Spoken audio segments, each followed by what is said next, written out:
Baiklah Pak, selamat malam. Saya Pimpin Asferos dengan NIM 12S22-024 ingin presentasi hasil kerja saya, yang dimana pada tahap 1 ini, tugas pertama ini Anda diminta untuk menganalisis kembali deskripsi akademik simulator yang memiliki asesor atau mutator apa yang benar-benar diperlukan. Asesor dan mutator yang tidak diperlukan kemudian harus dihapus, dan dari definisi kelas pada saat menganalisis, Anda harus mampu menjawab pertanyaan mengapa asesor atau mutator tersebut tidak diperlukan, dan bukan apa guna dari asesor dan mutator tersebut. Dalam pengertian tugas ini, Anda diizinkan menambahkan nama kelas yang oke. Baiklah, berarti pada tahap pertama ini kita melihat dari hasil praktikum kita sebelumnya, mana T02. Kita lihat pada modelnya yang mana ada course Java enrollment yang sebagai asesor dan mutator. Baru dapat kita lihat asesor itu ini get code, get name, get credit, get passing grade. Ini get course, get student, get academic year. Baru mungkin tadi ditanya, bukan mungkin, memang ditanya mengapa pada praktikum ketiga tidak diperlukan lagi asesor dan asesor dan mutator. Saya akan mencoba jawab karena ini pada praktikum ketiga ini terjadi integritas data, yang dimana kalau ada asesor dan mutatornya mungkin ada kemungkinan akan terjadinya duplikasi data, dan juga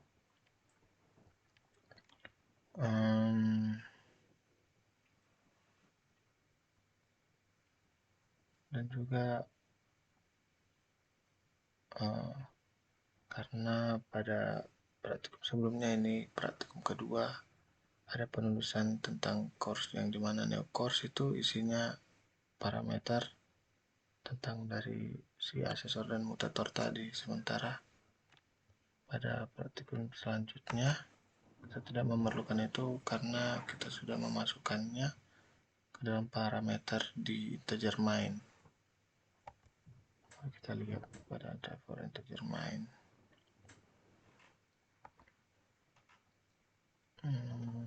Enggak, pada parameter langsung.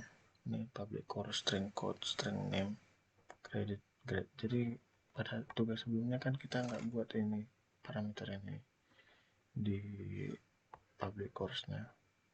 Sementara kita kan nggak perlu lagi kayak get name, get apa, langsung get kode aja, karena kalau kita udah dapat kodenya langsung ada ini sini kodenya apa, namanya apa, kreditnya apa, grade-nya apa. Dan saya rasa itu cukup. Baru apa guna dari asesor dan mutator tersebut? Ya, setahu saya asesor itu untuk memberikan akses kita mengambil nilai, dan mutator itu untuk mengubah nilai-nilai yang ada. Oke, lanjut pada teks kedua, yang dimana untuk tugas kedua Anda diminta menganalisis kembali deskripsi akademik simulator untuk mengidentifikasi possible cost relationship dan update assessment untuk teridentifikasi dan pengisian sebuah kelas. Dia akan mencerminkan hasil analisis Anda. Jadi diagram kelas saya itu sama bentuknya seperti praktikum sebelumnya.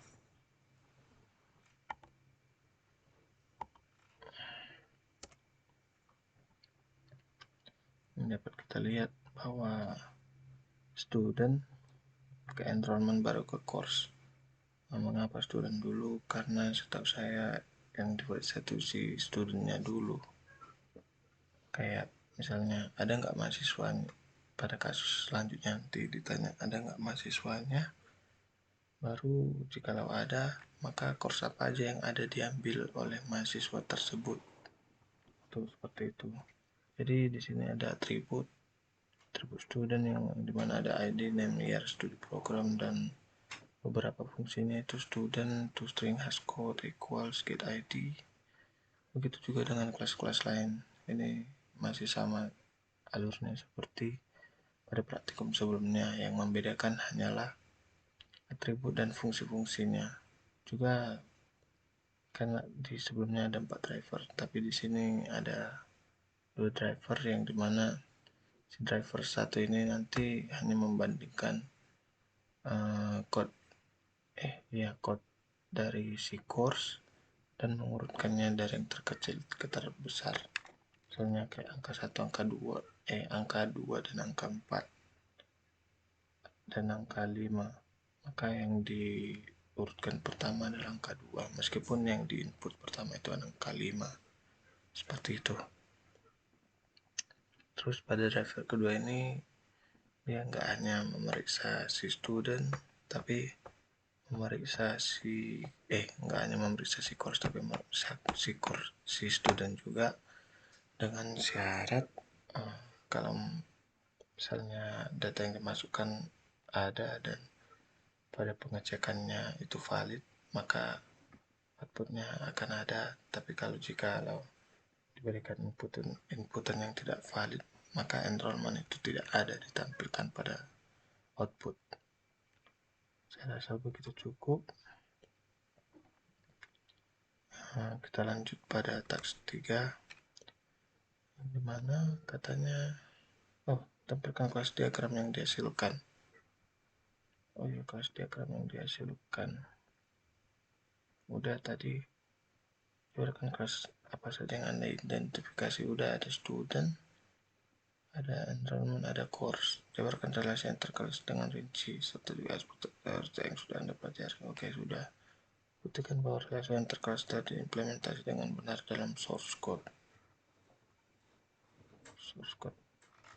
Nanti berarti ini diimplementasi dengan benar dalam source code waktu kita mengcompile si task driver 1.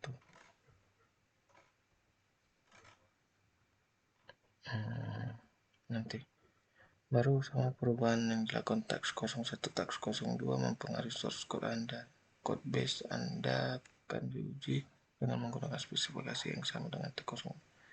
Untuk keperluan pengujian, tulisan driver class yang Anda hasilkan. Anda harus menjamin bahwa tidak terjadi duplikasi data. Oke, baiklah, mari kita lanjut saja langsung ke driver 1. Dimana driver 1? Nah, yang pertama itu saya membuat sebuah list dari si course, student, dan enrollment, dan itu tidak ada ukurannya karena kemungkinan besar bisa aja banyak orang yang menginputkan data-data dari beberapa kelas yang saya jadikan array ini. Baru setelah itu saya membuat scanner. Nah, yang dimana kan syarat sebelumnya itu harus dibuat garis hash untuk memberhentikan program, dan setiap inputan dan jenis-jenis inputan itu seperti kayak nama nim itu setiap behavior itu dibedakan dengan pagar dan bukan dengan spasi. Jadi string action di sini tokensnya itu masih 0. Baru waktu kita buatlah actionnya switch, baru kita buat case. Keadaan dimana kita ngetik course add, maka ini nanti data-data ini terisi ke course, yang dimana nanti course titik add new course sama dengan token 1, token 2, token 3, token 4. Yang kita masukkan tuh ada 4 token. Baru di sini ada collection source course C1 C2, yang dimana C1 kali get code. Baru kita mengcompare tuh C2 get code. Kayak misalnya udah adalah course pertama ini kan, terus ada juga course kedua, kita bandingkanlah orang ini, kita compare lah antara kedua ini. Misalnya siapa lebih kecil dari kalian. Kalau misalnya yang kedua lebih kecil, maka kedua pindah ke 1 dan 1 pindah ke 2, seperti setelah pertukarannya. Begitu juga dengan student add. Di sini student add dan enrollment belum belum ada seperti itu, maka kalau misalnya kita salah memasukkan perintah, kan misalnya lagi disuruh masukkan perintah ini kita buat woi gitu, maka nanti yang keluar adalah invalid action tanpa action.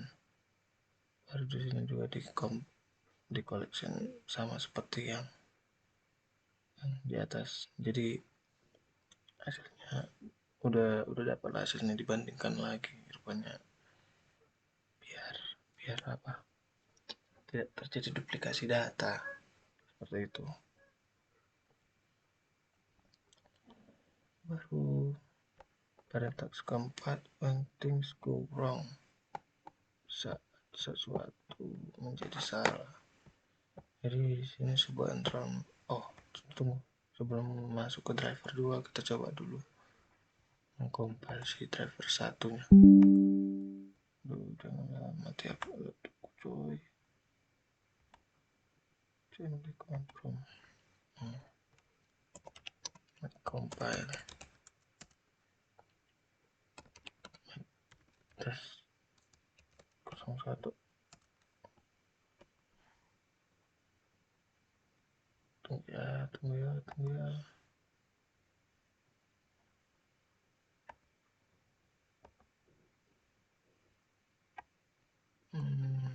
Sebentar.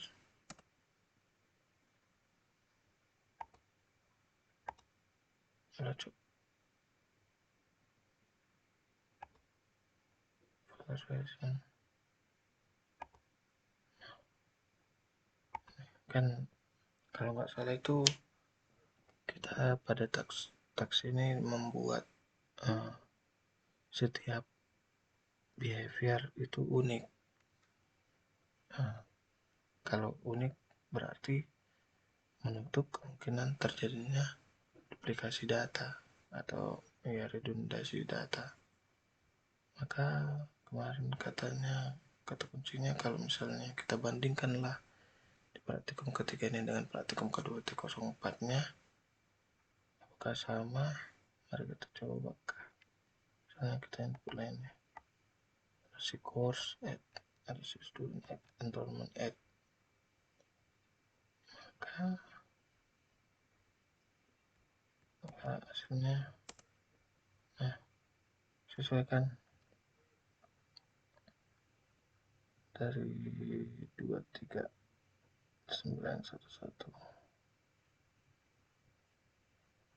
Sebentar ya, ini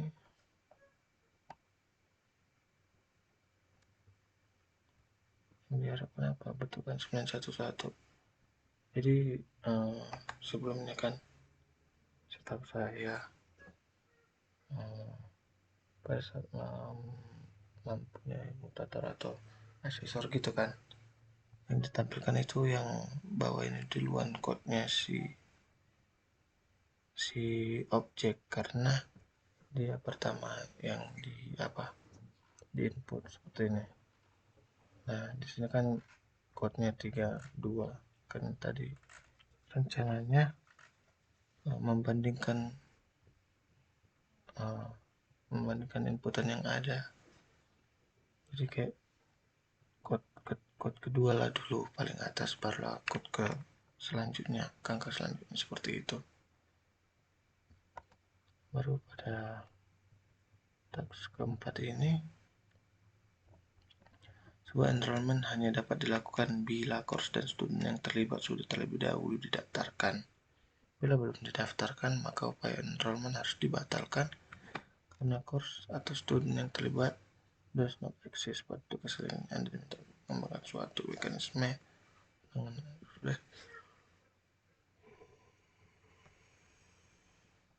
Oke. Mari kita lihat ke driver 2. Nah, tadi kan pada driver 1 ini ada pada course kan. Sekarang kita buat juga itu kepada student. Baru enrollment.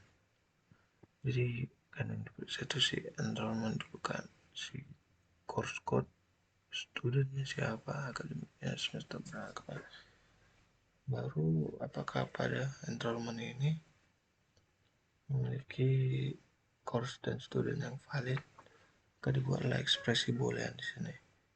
Jika course valid, maka is course valid course. Baru jika student valid, maka seperti itu juga. Baru di sini terjadi kondisi di mana jika course valid dan studentnya valid, maka enrollment bisa dilakukan. Nah, tentu kalau misalnya if-nya positif gitu kan, tentu else-nya pasti kejadian ketika dia negatif atau berlawanan dengan si if itu. Maka else if yang si student nggak valid sama si course nggak valid, maka invalid lah student, seperti itu, invalid course. Jadi diperiksa juga apa studentnya itu kayak mana, course-nya itu kayak mana. Jadi yang diperiksa itu untuk menjadi enrollment itu harus apa, maka diperiksalah ke student dan course. Baru di sini tentunya ada metode untuk memeriksa apakah course valid. Kan nggak mungkin itu cuma nerka-nerka aja kan, oh ini valid gitu, enggak. Makanya kita menggunakan metode yang dimana untuk memeriksa apakah course valid. Nah, ini bentuknya boolean. Jika course valid, yang dimana parameternya code dan course, maka dibandari. Kalau terpenuhi true, kalau terpenuhi maka false. Seperti itu juga pada student. Mungkin ada beberapa perbedaan di sini. Yang biasanya kan harusnya nih override-nya cuma satu, tapi karena praktikum ketiga ini kan, maka saya menambahkan satu-satu override squad dimana public boolean equals sama belajar apa pemrograman.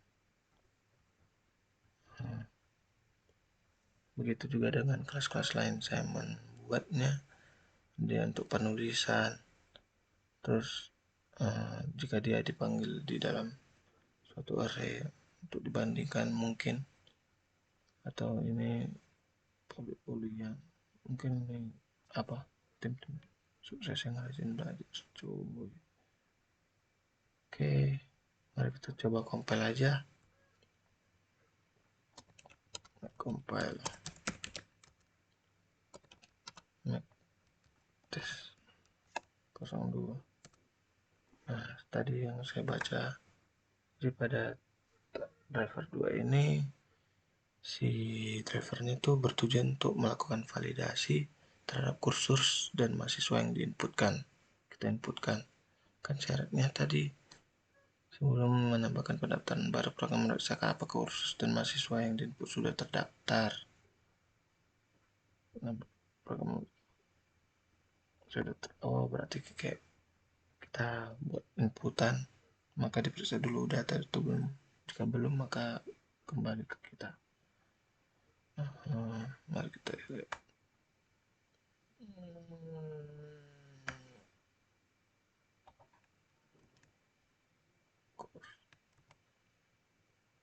Invalid student.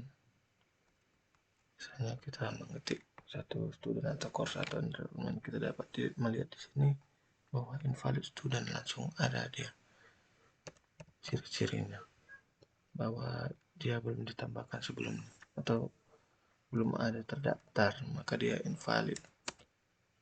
Baru yang valid itu apa sih? Valid itu yang cuma si Wiro Sableng sama Jaka Sembung. Course-nya cuma 2. Itu pemrograman prosedural object oriented.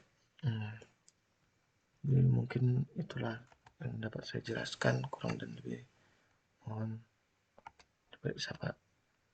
Mengapa asesor dan mutatornya nggak selamanya penting, karena kami sudah membuatnya ke dalam array dan bisa dapat dilihat sendiri pada layar, juga menambahkan 2 override.